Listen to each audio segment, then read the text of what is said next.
Hi. Welcome back to the A+You Podcast, brought to you by Affinity Plus Federal Credit Union. I'm your host, Danielle. And I'm your co-host, Amber. That was like some real good syncing up there, Amber. And not even with a lot of effort. We'll take it. I know. So have your New Year's resolutions wore off yet? Not yet, because I didn't set any. So that's the perfect way to I not know. fail. So I was going into 2026 of, you know what? I'm just going to have goals, but they're not New Year's goals. They're just the same goals as at last year. Well, I set intentions for the year. Ooh, that's a good one. Rather than a resolution, I Googled it. Google told me that intentions are more like broad and can be like flexible, where like a resolution is like, I'm going to drink 8 glasses of water, instead of like, I would like to drink more water. I mean, I could get along with that. I support this. Well, we'll see how it goes. My intention is to be more consistent in everything. Drinking water, working out, washing my face, So we'll see. We're only a month in. I'll work on my intentions here. Okay. I'll come up with new ones. Or set one. The reason we bring up intentions today is because we're talking financial fitness resolutions. I know a lot of people in the new year say, I'm going to do this, I'm going to do that, or I'd like to do this. So we can do a little check-in today on how everyone's financial fitness is going. So to talk financial fitness with us today, we have Amanda Bruggman. Welcome. Thank you. Thanks for coming down to the university branch. Thanks for having me. Yeah. Because where did you come from? Oh, I came from Duluth. Just, up north, full of snow. It was great. Full of ice on the way here. It sure was. Yep. Yes. Took me about double the time that it normally does. Oh. Yeah. Yucky. Well, welcome to Minnesota. Yep. I made it. I mean, it's just standard winter. Yeah. But when the trucks slow down and the semis, that it's actually slick. Yeah. Mm-hmm. Well, this is true, but safety first.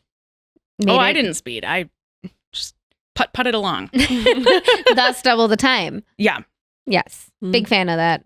I like to drive slow in the snow. Mm-hmm. Yeah. Don't most people? Well, Except I guess not. Corners, but we can cut that. Well, Amanda, today we're talking financial fitness. And one of the things that comes with financial fitness is consumerism. Mm-hmm. So everywhere you turn, someone's trying to sell you something. There's this that changed this, or there's this that does this. So what is your take on kind of this modern consumerism that we live in, and kind of keeping it as a part of like your overall plan? Yeah. It's funny because I was on TikTok this weekend, and every 5th video was some sort of an influencer talking about the latest skincare or something else that people just had to buy. But the pace that you go through those things is so rapid that how can you possibly keep up with it? By the time you order the thing from the shop or ship it in, you're probably moved on already to the next trendy thing. Or there's even those budgeting things that you can buy, whether it's the envelope system and they're trying to sell you on the new product there. It really can become out of control quickly. So I think it's a matter of deciding what you're actually going to put to practical use and setting some intentions around holding yourself accountable to that. Well, and I think it's kind of hard because like credit is an easy thing to obtain these days. Mm-hmm. There's like, we offer buy now, pay later, and it's a really good tool when you need to use it, but it can also be a dangerous tool if it's from like an untrusted source, or it's about using it in a way that's maybe not good for your financial fitness. Right. Yeah. Because it's like, 5 here or 10 or 20. It feels like it's not a ton, but then it adds up super fast. And then you get your statement. It's like, oh my goodness. Or then that comes out of your account to pay it back. And then it sets you behind on your next set of bills. So you're kind of getting into that system where you're just turning it over every time. Well, and right now is a great time to even just look at subscriptions, because I think subscriptions are part of this too. And I just saw that I had a subscription renew for some streaming service, and I was like, I swore I canceled that last year when it came around, because now it's $20 more than it was a year ago. And you just tend to forget about it when it's once a year. And if you don't see it come through on a credit card or your monthly statement, you may not even know you're paying for it. Yeah, that's one thing that I actually do is I cancel my subscriptions as soon as I do it. I will buy it, that's a good and method. then I log right back in and cancel it so that it doesn't auto-renew on me. I only have one that auto-renews over so that I can get my audiobooks. Yeah, But that's a great idea. I never would have thought of that. Or like it's super easy to like, you get 3 months free with this. And so then you like sign up for it. And then in 3 months, like, I mean, how many emails do you get a day? In multiple emails, right? Like, Right. So you just completely miss it or completely forget about it. And all of a sudden you've got subscriptions coming out. You've got buy now, pay laters. You've got all your regular bills. So I guess like spending seems really easy. Why does savings feel so hard? I think savings is hard because we can mentally get in the way, right? There's a lot of psychological stuff that goes behind money. So it can be something where maybe you psych yourself out because you think, oh, I'll never get there because it's so much. Or maybe it's that instant gratification. You want it now. There could be a lot of other things that get in the way with that. So I think similar to subscriptions, for expenses, you could do subscription savings. And there's ways to do that. love that. Yeah. Oh, Having that's your another change good one. rollover or love that. Mm-hmm. Well, you said change rollover, right? So Mhm. that's kind of a stash your cash type of situation. So imagine if you like we offer a service that's stash your cash. So if you spend $1.50 somewhere, it's going to stash 50 cents of that. So imagine if all your subscriptions were able to come out of like that tiny savings account. Well, I think there's like this kind of almost psychological benefit when you think about stash your cash because it's gone. You don't have to think about it and it's like out of sight, out of mind. Absolutely. I think when you can just know that you're saving and it's a certain dollar amount, whether it's every paycheck or every week or however works best for you, because savings is such a personal thing, you can really dig into that on your own and set it up to where it is out of sight, out of mind, and name different accounts for whatever you want it to be, like we've talked about in the past, like I do. Yeah, you were talking about that earlier when you name all of your different accounts, because that can actually help you stay more focused because then you see the thing, you remind yourself, this is why I'm saving, and it can help you be more successful. I love that. Absolutely. I want to know why money is going into a certain account. Am I looking forward to like something fun, like a vacation, or is it for an expense that I already know is going to be upcoming, but I want to have those funds ready for it? You know, you think about like fitness and health and like, you know, all of these things that are like put together, like thinking about finances and thinking about money, it can be a really big like psychological barrier to some people. And it can be this really like kind of almost like monster elephant in the room sometimes. I saw on social media, I saw someone talk about Aunt Tia, and that's what their pet name for it was. But TIA, it's task initiation anxiety.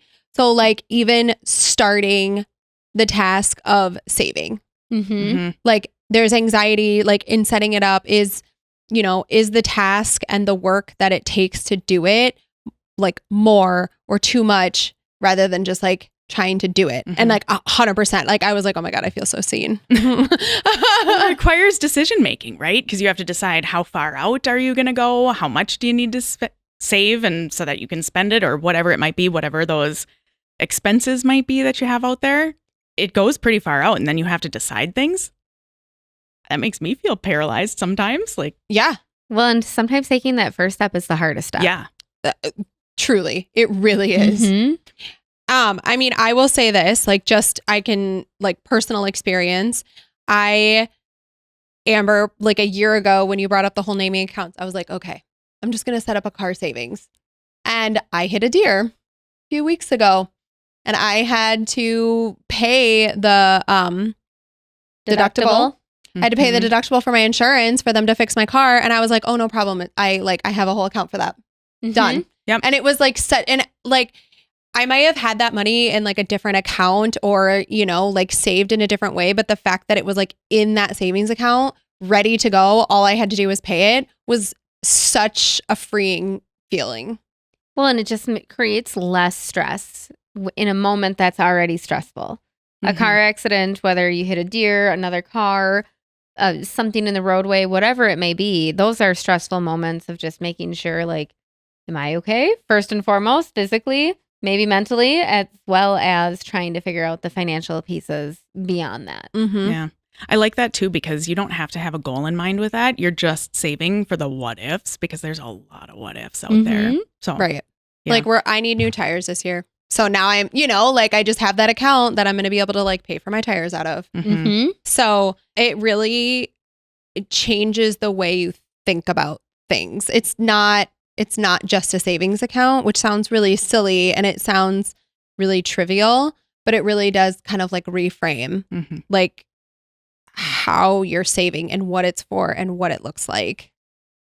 That's the key, is you want to be able to save for something tangible and not have to stress on something that you know you need, but you just can't buy right now. So thinking, obviously staying on our theme of like financial fitness, one of the things that I think people don't think about in their overall like financial fitness picture is sometimes maybe employee benefits. What are some of the things that you maybe have had conversations with members about, or some things that like you've seen in your own experience where like this is actually something that contributes to your overall like picture of financial health? Yeah.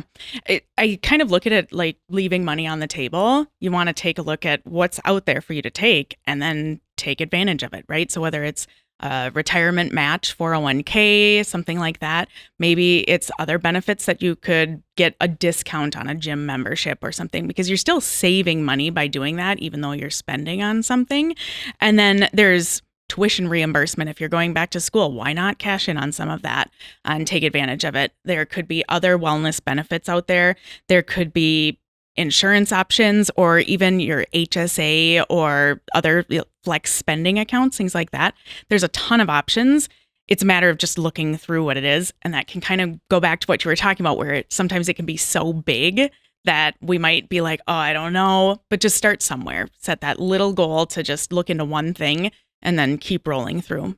But then the other things too, let's say you have a benefit, but you have to file a claim or use points or things like that.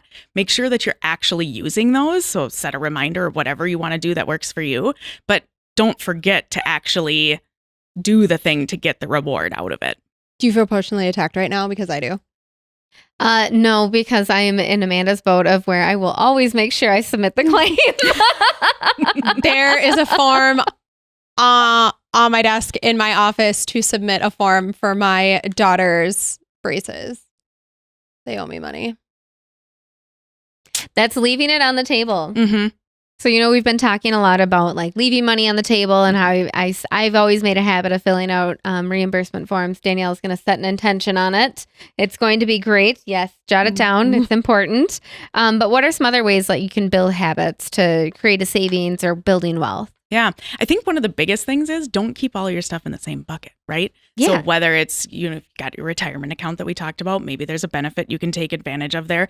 But then also look at, is there a CD that you could put money into, or other types of maybe a money market or other savings accounts, so that you can have a few different places that your money is growing, maybe at different paces, but that way you kind of have a different benefit over the long run. So.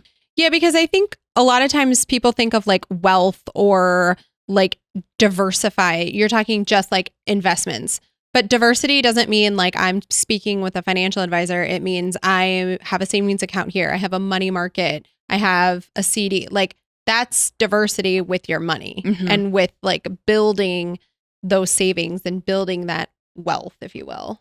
Absolutely. And starting small to just get to where you want to be and setting small goals for yourself. Because if the goal is to save $1,000, great. How much time do you want to set in order to make that goal? And then once you get there, that kind of becomes a little bit of a, you feel really good about it, and it can help you move into your next one, where maybe the next one is going to be for something else, or you're going to save so that you can open a CD, something like that. Saving for a lovely cruise in the Bahamas or something of that nature. I don't know what you're talking about. I do know what you're talking about because I saved for that and it was amazing. Yeah. See? You were ready to go on vacation because you prepared for it. Right?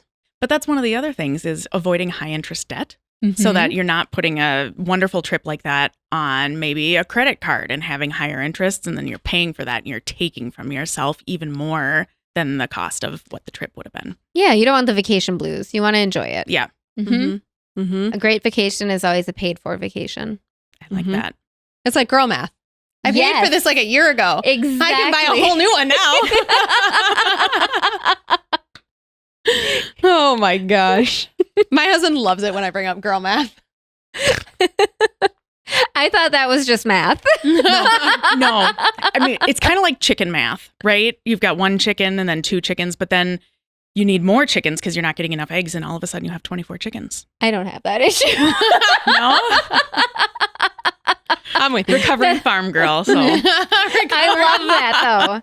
And that's another investment, though, because you can sell the eggs. Yes, it is. Right? See? Yeah, and we were talking about wealth. So I think traditionally a lot of people think that it would be something like the investment center. And I know you've had Coachy here to talk about that, but there's a lot of things that they can help you with too. So going and talking to someone so that they can help you make a plan, that's another component of all of that as well.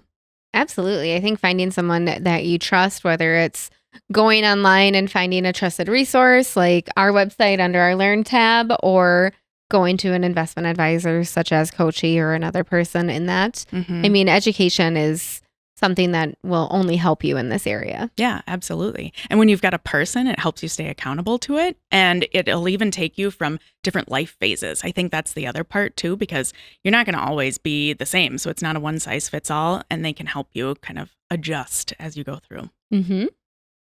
Correlates right to that financial fitness.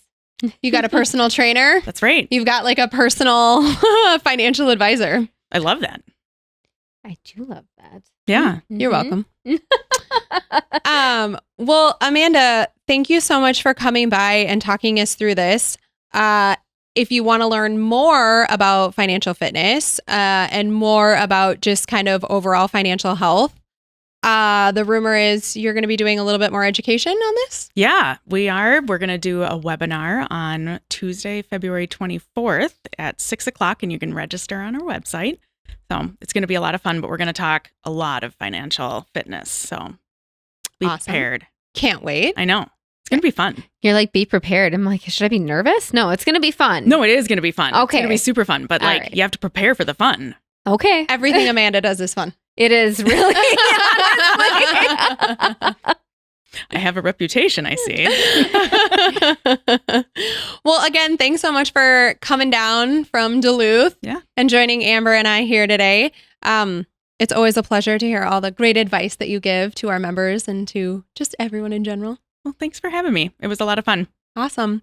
Well, as always, you can check Affinity Plus out at affinityplus.org. You can get more information on your finances and your financial fitness. And we'll catch you on the next episode of A+You.